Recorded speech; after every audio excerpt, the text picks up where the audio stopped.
የላይቱም መቤት ልጆች ኃጢአት በሶስት መንገድ ይፈጸማል።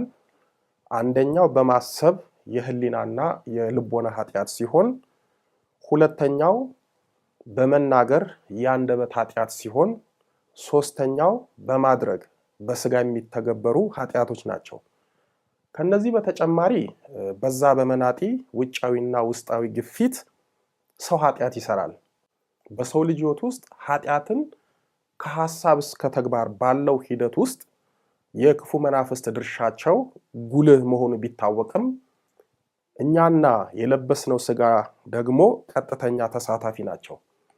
ስለሆነም ራሳችንን ዞር ብለን ከማየትና ከመፈተሽ አንጻር የክፉ መናፍስት እንዳለ ሆኖ ራሳችንን እንመለከታለን። ከነዚህ ውስጥ ሁለቱ ማለትም የአንደበትና የድርጊት ኃጢአቶች የተግባር ስለሆኑ አንደኛውን ብቻ የሐልዮ ወይም በማሰብ የሚፈጸመውን ኃጢአት በዝርዝር እንመለከታለን። የመብራት ልጆች የትምህርታችንን ርዕስ ሰምታችሁ ደግሞም በንስሐ የማይርቅ ምን ኃጢአት አለ ብላችሁ ግራ አትጋቡ። እኔ እያልኳችሁ ያለሁት በንስሐ የማይርቁ ኃጢአቶች እንጂ በንስሐ ይቅር የማንባለው፣ በንስሐ የማይሰረይ፣ በንስሐ የማይጠፋ፣ በንስሐ የማይደመሰስ ኃጢአት የለም አላልኩም። እውነተኛ ንስሐ የማይደመሰሰው ኃጢአት የለም። የትኛውም ኃጢአት ከንስሐ በታች ነው። የትኛውም ኃጢአት ከእግዚአብሔር ቸርነት በታች ነው። የትኛውም ኃጢአት ዝሙት በሉ፣ ጽንስ ማስወረድ በሉ፣ ግለ ወሲብ መፈጸም በሉ፣ የወሲብ ቪዲዮ መመልከት በሉ፣ መስረቅ፣ መዋሸት፣ ሰው ማማት፣ የሰው ነፍስ ማጥፋት በሉ፣ ሌላም በሉ፣ እነዚህ ሁሉ ኃጢአቶች ከንስሐ በታችና ከእግዚአብሔር ይቅርታ በታች ናቸው። ልብ በሉ፣ በንስሐ ኃጢአትን ማጥፋት እንጂ ማራቅ አይቻልም። የምናረቀው እኛው ነን። ንስሐ የምንገባው ለሰራነው ኃጢአት ነው። ስለዚህ ሰርተን ያለፍነው እየሰራን ያለነውን ኃጢአት ነው በንስሐ የምናስደመስሰው። ኃጢአትን ማራቅ ግን ቅድመ ሁኔታ ስለሆነ በንስሐ ሳይሆን በራስ ጥረት በእግዚአብሔር እርዳታ የሚደረግ ነው። እኛ በንስሐ ሳይሆን በተጋድሎ፣ በጸሎት፣ በስግደት ራስን በመግዛት በተለይ ለኃጢአት ቅርብ የሆኑትን የስሜት ሕዋሳቶቻችንን በመግራት የምናርቃቸው ኃጢአቶች አሉ። በእርግጥ ንስሐ በተግባርም በሐሳብም ለሰራነው ኃጢአት ቢያስፈልግም በንስሐ ከተግባር ኃጢአት ብንርቅም ከሐሳብ ኃጢአት አንርቅም። በተለይ ከአእምሮና ከልቦና የሚወጡ የሐሳብ ኃጢአቶች፣ ከልብ የሚወጡ ምኞቶች፣ ከዓይን የሚመጡ የአእምሮት ኃጢአቶች በንስሐ አይርቁም። አንድ ሰው በተግባር ለሰራው ኃጢአት ንስሐ ይገባል፣ እረፍትም ያገኛል። ንስሐ ከገባ በኋላ ግን ትልቁ ፈተናው በስራ የማይተገበሩ ግን በልቦና ጓዳ የሚሰሩ ኃጢአቶች ያሰቃዩታል። በዚህም እረፍት በማጣት በመጸጸት በመቆጨት ለንስሐ አባቱ በሐልዮ ወይም በማሰብ የሰራውን ኃጢአት ይናዘዛል። ቀኖና ወይም የንስሐ ቅጣት ይወስዳል። ግን መፍትሄ ላያገኝ ይችላል። በዚህም ይጨነቃል። እግዚአብሔር ረድቶ ከተግባር ኃጢአት በስንት መከራና ንስሐ ስትላቀቅ፣ ሰይጣን ደግሞ ከተግባር ባልተናነሰ ኃጢአት በሐሳብ በዓይነ ሕሊና በማሳየት ይፈትነናል። በዚህም ከተግባር ኃጢአት ስንላቀቅ ከሐሳብ ኃጢአት እንዳንላቀቅ ያደርገናል። አንድ ሰው የሐሳብ ኃጢአትን ቸል የሚለው በሐሳብ እንጂ በተግባር አልፈጽምም ከሚል የስንፍና ሐሳብ ነው። ሁሉም ኃጢአቶች ከሐሳብ ተነስቶ እንደሚሰራ መዘንጋት የለብንም። ከአንድ ሰው ልብ ውስጥ ክፋትና በጎነት ይመነጫሉ። ሰው በዚህ ተፈጥሮ ከምድራውያን ብቸኛው ነው። ሰው ክፉና በጎ ሐሳቦችን በአንድ ልቡ በፈረቃ እያስተናገዳቸው ይኖራል። የሚገርመው የሰው ልብ መልካሙን እንጂ ክፉን ሐሳብ እንዳያስብ አልተፈጠረም። ሰው ክፉን ባሰበ ቁጥር ከእግዚአብሔር በኃጢአቱ እየራቀ በመሄድ አንድ ልቡን ለሰባትና ለእልፍ አጋንንት ማደሪያ ያደርገዋል። ሉቃስ 11:5 እና ማርቆስ 5:13ን መመልከት ይቻላል። ወዳጆቼ የኃጢአት ሁሉ መሰረት ምኞት ነው። ከምኞት ነው ተግባር የሚከተለው። ስለዚህ የበጎም የክፉም ነገር መነሻው የልባችን ስሜትና የህሊናችን ሐሳብ ነው። በእርግጥ በምኞት ኃጢአት እንድንቃጠል የሰይጣን ድርሻው ከፍተኛ ቢሆንም ተጠያቂው ስጋችን ወይም እኛ ነን። በንስሐ የስጋ ንጽህናችንን ብናገኝም በሐልዮ ወይም በሐሳብ ኃጢአት የህሊናችንን የልቦናችንን ንጽህና እናጣለን። ስለዚህ በየዕለት በሚደረግ መንፈሳዊ ተጋድሎ የህሊናና የልቦና ቅድስናችንን ማነጽ እንችላለን። ወዳጆቼ የህሊናና የልቦና ኃጢአቶች የውስጥ ኃጢአት በመባል ይታወቃሉ። እነዚህን ሐዋርያው ቅዱስ ማርቆስ በማርቆስ ወንጌል በምዕራፍ 7 ቁጥር 21 እስከ 23 ላይ እንዲህ በማለት ጥሩ አድርጎ ዘርዝሯቸዋል። ከውስጥ ከሰው ልብ የሚወጣ ክፉ ሐሳብ፣ ዝሙት፣ መስረቅ፣ መግደል፣ ምንዝርነት፣ መጎምጀት፣ ተንኮል፣ መዳራት፣ ምቀኝነት፣ ስድብ፣ ትዕቢት፣ ስንፍና ናቸውና ይህ ክፉ ሁሉ ከውስጥ ይወጣል ሰውንም ያረክሷል በማለት ውስጣዊ ቅድስና ውስጣዊ ንጽህና እንዳይኖረን እንደሚያደርጉን ጽፎልናል። ቅዱስ ጳውሎስም በሮሜ መልእክቱ በምዕራፍ 8 ቁጥር 13 ላይ የሰውነትን ስራ ብትገድሉ ያለው እነዚህን ክፉ ስራዎችን ነው። እነዚህ የተዘረዘሩት ኃጢአቶች አብዛኞቻቸው የተግባር ኃጢአቶች ናቸው። ቅዱስ ማርቆስ ግን ምንጫቸው ክፉ ሐሳብ ስለሆነ ነው የውስጥ ኃጢአቶች በማለት ጠቅልሎ የገለጻቸው። ሰው ህሊናና ልቦናው የጽድቅ መዝገብ የመንፈስ ቅዱስ ማደሪያ ወይም ማረፊያ ነው። ታዲያ ይህ የክርስቶስ ማደሪያ የመንፈስ ቅዱስ ማረፊያ የሆነው ህሊናና ልቦና የክፉ ሐሳቦችና የምኞት ኃጢአቶች ማመንጫና መፈንጫ ከሆነ ቅድስናውን ያጣል፣ ይረክሳል። እግዚአብሔር ሁሉንም ቅድስናዎች ቢወድም በአፋ ካለ ወይም በውጭ ከሚታይ ቅድስና ይልቅ በውስጥ ያለ ቅድስናን ይወዳል። የውጭ ቅድስና ቢያስመሰግንም ሰዎች የሚያዩት በውዳሴ ከንቱ የሚወድቁበት ነው። የውስጥ ቅድስና ግን ጸጋው ለሌለው የማይታይ ለእግዚአብሔርና ለቅዱሳኑ ብቻ የሚታይ ነው። የውስጥ ቅድስና ህሊናና ልቦና ላይ ያሉትን የኃጢአት ሸለፈቶችን በመግረዝ የሚገኝ ነው። ቅዱስ ጳውሎስ በሮሜ መልእክቱ በምዕራፍ 2 ቁጥር 29 ላይ በመንፈስ የሚደረግ የልብ መገረዝ ያለው የውስጥ ቅድስናን ነው። ለምሳሌ ጌታችን በማቴዎስ ወንጌል በምዕራፍ 5 ቁጥር 28 ላይ ስለ ምኞት ኃጢአትና በልብ ስለማመንዘር እንዲህ ብሏል። ወደ ሴት ያየ ሁሉ የተመኛትም ያን ጊዜ በልቡ ከእርሷ ጋር አመንዝሯል በማለት ተናግሯል። ይህ አገላለጽ በሴት አንቀጽ ይነገር እንጂ ለሁለቱም ጾታዎችንም የተነገረው። በኦሪት አታመንዝር የሚለው ሕግ በወንጌል እንኳን ማመንዘር በልብ መመኘት እንደ አመንዝራነት ተቆጥሯል። የጌታ ትምህርት ለብዙዎች ጭንቅ ነው። ምክንያቱ ደግሞ አለመመኘት ስለማይቻል። ጌታችን ያለው ያለምኞት ማየት ማመንዘር አይደለም። አይቶ በልብ ተመኝቶ ከሆነ ግን ማመንዘር ነው። ስለዚህ ማመንዘር የሚሆነው በአይን አይቶ በልብ ተመኝቶ ሲሆን ነው። ብዙዎቻችን በተግባር ከምንሰራው ኃጢአት ይልቅ በአይን አይተን በልብ ተመኝተን የምንሰራው የምኞት ኃጢአትና ፍትወት ይበዛል። ብዙ ጊዜም የየዕለት የልምድ ኃጢአት ይሆንብናል። ንስሐ ብንገባበትም አምሮታችንና ምኞታችንን ለማራቅ በጸሎት በስግደት አንታገልም።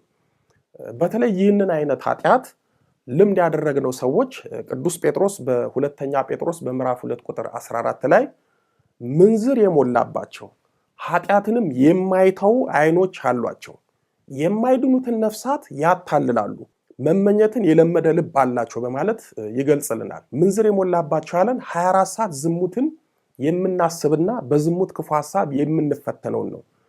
ኃጢአትን የማይተው አይኖች አላቸው ያለን ወንዱን ሴቱን ኃላፊውን አግዳሚውን እያየን በማየት ለምንቅበዘበዘው ነው። የራሳችንን ሰው ይዘን የሌላ የምናየውን ነው። የራሳችን ያልሆነውን ሰው ለምናይ ነው። መመኘት የለመደ ልብ አላቸው ያለው ደግሞ የአብዛኞቻችን መገለጫ ነው። መመኘት ለምዶብን መመኘት ኃጢአት ሆኖብን የምኞት ኃጢአት የዕለት ተዕለት ህይወታችን ሆኗል። ወዳጆቼ የሚያሰናክለን ከሆነ አይናችንን እንድናወጣ እጃችንን እንድንቆርጥ የታዘዝነው ለኃጢአት ምክንያት የሆነውን ነገር ሁሉ በትክክል ከኛ እንድናርቀው እኛም እንድንርቀው እንድንሸሸው ከልቦናችንን መዝገብ እንድናወጣው ከህሊናችንም እንድናስወግደው መታዘዛችንን የሚያመለክት ነው። ህሊናና ልቦናችንን የኃጢአት የክፋት ማከማቻ አድርገን ክርስቶስን መንፈስ ቅዱስን ማደሪያ እንዳናሳጣ። የልብ ምኞት ካለ ሰውነት ወደ ኃጢአት ያዘነብላል፣ የክፋትንም ጎዳናውን ይከተላል። መንፈስ ቅዱስን በሰውነታችን ማደሪያ ያጣል። ለዚህም ነው በመጽሐፈ ምሳሌ በምዕራፍ 7 ቁጥር 25 ላይ ልብ ወደ መንገዷ አያዘንብል በጎዳናዋም አትሳት በማለት የተጻፈው። ዛሬ ላይ ሆነን ትላንትን እንዴት በኃጢአት እንደወደቅን ስናስብ ልባችን በምኞት ተታሎ ህሊናችን ለመተግበር ቸኩሎ ነው። ይህም ያተረፈልን ጽኑ ጸጸት ነው። ነቢዩ ኢሳይያስም በትንቢተ ኢሳይያስ በምዕራፍ 44 ቁጥር 20 ላይ የታለለ ልብ አስቶታል ይለናል። ወዳጆቼ ኃጢአትን በህሊናና በልቦና የሚመኝ ሰው ሁኔታዎች ሲመቻቹለት በልቡ የፈለገውን በህሊና ያሰበውን ያቀደውን በስጋ ከማድረግ ወደ ኋላ አይልም። አንዳንድ የዋሆች የምኞት ኃጢአትን ከራሳቸው ላለማራቅ ፈታኛቸው እግዚአብሔር ይመስላቸዋል። በዚህም እግዚአብሔር ሆይ ለምን በዚህ ክፉ ሐሳብ ትፈትነኛለህ? ለምን አታርቅልኝም? እያሉ ይሟገታሉ። እንዲህ ለሚሟገቱት እግዚአብሔርን ተጠያቂ ለሚያደርጉት ቅዱስ ያዕቆብ በያዕቆብ መልእክቱ በምዕራፍ 1 ቁጥር 13 እስከ 15 ላይ ማንም ሲፈተን በእግዚአብሔር እፈተናለሁ አይበል፣ እግዚአብሔር በክፉ አይፈትንምና እርሱ ራሱስ ማንንም አይፈትንም። ነገር ግን እያንዳንዱ በራሱ ምኞት ሲሳብና ሲታለል ይፈተናል። ከዚህ በኋላ ምኞት ጸንሳ ኃጢአትን ትወልዳለች፣ ኃጢአትም ካደገች በኋላ ሞትን ትወልዳለች በማለት ለባለ ምክንያቶች መልስ ይሰጣል። ኃጢአትም በምኞት ማፀን ተጸንሳ ሞት ሆና እንደምትወለድ ይናገራል። አንዳንዶቻችን ደግሞ በስጋችን በተግባር መስራት ያልቻልነውን አሊያም የፈራነውን ኃጢአት በልቦናችን በሐሳባችን በመስራት ህሊናዊ ደስታና እርካታ እናገኛለን።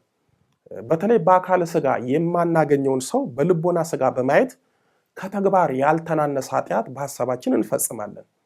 ይህ ክፉ ባህሪ ሲጣባን በጸጸት ንስሐ በመግባት ለመተው እንፈልጋለን። ግን ህርም ብለን ስንተው ሳይሆን ስንቸገር እንታያለን። ምክንያቱም ምኞትና አጋንንት በልቦናችንና በህሊናችን ሰልጥኗልና። እንደ ዋዛ የጀመርነው የምኞት ኃጢአት ለልቦናችን መርከስ፣ ለስጋና ለነፍሳችን አለመቀደስ ምክንያት ይሆናል። ቅዱስ ጳውሎስም በሮሜ መልእክቱ በምዕራፍ 7 ቁጥር 8 ላይ ኃጢአት ምክንያት አግኝቶ ምኞትን ሁሉ በትእዛዝ ሰራብኝ ያለው በምኞት ኃጢአት ለምንሰቃየው ለኛ ነው። የእግዚአብሔር ልጆች የውድቀት ቅድመ ታሪካችንን ብንመለከት መሰረቱ ምኞት ነው። ዕፀ በለስን ለመብላት ብርቱ ትግል ያደረገው ምኞት ነው። መጽሐፍ ቅዱስ በኦሪት ዘፍጥረት በምዕራፍ 3 ቁጥር 6 ላይ የሔዋንን ክፉ ምኞት ለዓይንም እንደሚያስጎመጅ በማለት ገልጾታል። በየትኛውም ሁኔታ ሰዎች ራሳቸውን ከክፉ ምኞት ካላራቁ በተግባር ኃጢአት እየወደቁ ይኖራሉ። በመርከብ ላይ ያለች ትንሽ ሽንቁር ቀዳዳ ችላ ከተባለች፣ ቶሎ ካልተደፈነች፣ በዝምታ ከታለፈች በሽንቁሩ ቀዳዳ የገባ ውሃ ቀስ በቀስ በመሙላት መርከቡን እንደሚያሰጥመው ሁሉ ዛሬም በዓይናችን ሽንቁር ወደ ህሊናችን ወደ ልቦናችን የገባው የምኞት ኃጢአት መርከብ ሰውነታችንን በተግባር ኃጢአት ማስጠሙ አይቀርም። ለዚህም ነው ቅዱስ ጳውሎስ በገላትያ መልእክቱ በምዕራፍ 5 ቁጥር 16 ላይ የሥጋን ምኞት ከቶ አትፈጽሙ ያለን። እኛ በልብ በመመኘት በተግባር ኃጢአት እንደምንወድቅ ለማስገንዘብ ቅዱስ ጳውሎስ ለጢሞቴዎስ በአንደኛ ጢሞቴዎስ በምዕራፍ 6 ቁጥር 9 ላይ በብዙ ምኞትና በፈተና በወጥመድም ይወድቃሉ በማለት ነግሮታል። ክፉ ምኞት መልካሙን ቅድስና ያጠፋል። ክፉ ምኞት የውስጥ ቅድስናን እንዳናገኝ ያደርገናል። ክፉ ምኞት በክፉ ፍላጎት እንድንጠመድ ያደርገናል። ክፉ ምኞት በንብ ቀፎ እንዳለ የሸረሪት ድር ነው። በሸረሪት ድር የተተበተበ ቀፎ ንቦች አይሰፍሩበትም። ውስጡ ሲጸዳ ለንቦቹ ጥሩ ተደርጎ ሲሰናዳ አውራው ከነሰራዊቱ ይገባበታል፣ ማርም ይሰራበታል። ዛሬም ልባችን የምኞት ኃጢአት ካደረበት ጌታ አይገባበትም፣ መንፈስ ቅዱስም አያድርበትም። ነገር ግን ክፉ ምኞትን የሐሳብ ኃጢአትን ከልቦናችን ካራቅን ጌታ ከቅዱሳኑ ጋር ገብቶ ያድርበታል፣ ጣፋጭ መንፈሳዊ ፍሬን ይወጣበታል። የሞት ክፉ ሐሳብ የተቀደሰውን ሰውነት በኃጢአት እንደሚያሸተው ጥበበኛው ሰለሞን በመጽሐፈ መክብብ በምዕራፍ 10 ቁጥር 1 ላይ የሞቱ ዝንቦች የተቀመመውን የዘይት ሽቱ ያገሙታል በማለት ገልጾታል። የመብራን ልጆች ስለ ክፉ ምኞት ኃጢአት በዝርዝር ካየን ከዚህ ውስጣዊ ፈተና እንዴት ነው የምንላቀቀው የሚለውን እናያለን። መፍትሄዎቹ 5 ናቸው። አንደኛው ጾም፣ ሁለተኛው ጸሎት፣ ሶስተኛው የአምልኮትና የትሩፋት ስግደት፣ አራተኛ የመንፈስ ትግል ወይም ተጋድሎ ሲሆን አምስተኛው ቅዱስ ቁርባን መቀበል ናቸው። እነዚህን ያለ መሰልቸት በተግባር ካዋልናቸው በውስጣችን ያሉትን ወደ ልቦናችን መቅደስ ለመግባት የሚሞክሩትን ለመከላከል እንችላለን። የያዝነው ጾም፣ ጸሎት፣ ስግደት፣ ተጋድሎ ቀስ በቀስ እያደገ በውስጣችን ያለውን ክፉ ሐሳብ እያስወገደ በጎን ይተካል። በምንቀበለው ቅዱስ ቁርባን መለኮታዊ ኃይል ውስጣችን ያሉት ክፉ ሐሳቦችና ክፉ ኃይላት ይጠፋሉ። በዚህ ትግላችን ውስጥም እግዚአብሔር የኃጢአትን ጾር ድል የምንነሳበትንም ኃይል ይሰጠናል። ግን ጾም፣ ጸሎት፣ ስግደት ብቻ ይበቃኛል ብለን መዘናጋት የለብንም። ዋናው የመንፈስ ትግል ነው። ክፉን ሐሳብ የምንቋቋምበት ጠንካራ የመንፈስ ትግል ያስፈልገናል። ክፉን የምንቃወምበት የመንፈስ ጥንካሬ ከሌለን በፈተና መውደቃችን አይቀርም። ምክንያቱም ጾም፣ ጸሎትና ስግደት መንፈሳዊ ትግላችንን ይረዱታል፣ ኃይል ብርታት ይሆኑታል። ነገር ግን ትግልና ቆራጥነት እጅግ በጣም ያስፈልጉናል። ወዳጆቼ እንኳን እኛ ሐዋርያው ቅዱስ ጳውሎስ በውስጥና በውጭ ብዙ ፈተና መከራ ደርሶበታል። ፈተናውን እንዴት እንደተቋቋመ፣ ስጋውን እንዴት መግዛት እንደቻለ በአንደኛ ቆሮንቶስ በምዕራፍ 9 ቁጥር 27 ላይ ስጋዬን እየጎሰምኩ አስገዛዋለሁ በማለት ገልጿል። ይህ አባባሉ ስጋውን ለነፍሱ ለማስገዛት በጾም፣ በጸሎት፣ በተጋድሎት መታገሉን የሚያሳይ ነው። ዛሬም እኛም ቅዱስ ጳውሎስንና አባቶቻችንን አብነት አድርገን ከክፉ ምኞት ካላስፈላጊ ስጋዊ ፍላጎት ለመራቅ ስጋችንን መጎሰም አለብን። ያኔ የህሊና ንጽሕና፣ የልብ ቅድስና እናገኛለን። የመንፈስ ቅዱስን ማደሪያ እንሆናለን። ስለዚህ የህሊና ንጽሕና እድፈት ለስጋ ኃጢአት ውድቀት ስለሚዳርግ ክፉ ምኞቶችን መቃወም አለብን። ቅዱስ ዮሐንስም በአንደኛ ዮሐንስ በምዕራፍ 2 ቁጥር 17 ላይ ዓለሙም ምኞቱም ያልፋሉ፣ የእግዚአብሔርን ፈቃድ የሚያደርግ ግን ለዘላለም ይኖራል ብሏል። ሕዝቤ እውቀት ከማጣቱ የተነሳ ጠፍቷል። ትንቢተ ሆሴዕ ምዕራፍ 4 ቁጥር 6። ከትውልዱ ማን አስተዋለ? ትንቢተ ኢሳይያስ ምዕራፍ 53 ቁጥር 8። ፈረስ ለጦርነት ቀን ይዘጋጃል፣ ድል ግን ከእግዚአብሔር ዘንድ ነው። መጽሐፈ ምሳሌ ምዕራፍ 20 ቁጥር 31። ያስተማረን የመከረን የአባቶቻችን አምላክ ልዑለ ባሕርይ ቅዱስ መድኃኔ ዓለም ኢየሱስ ክርስቶስ ክብር ምስጋና ይድረሰው።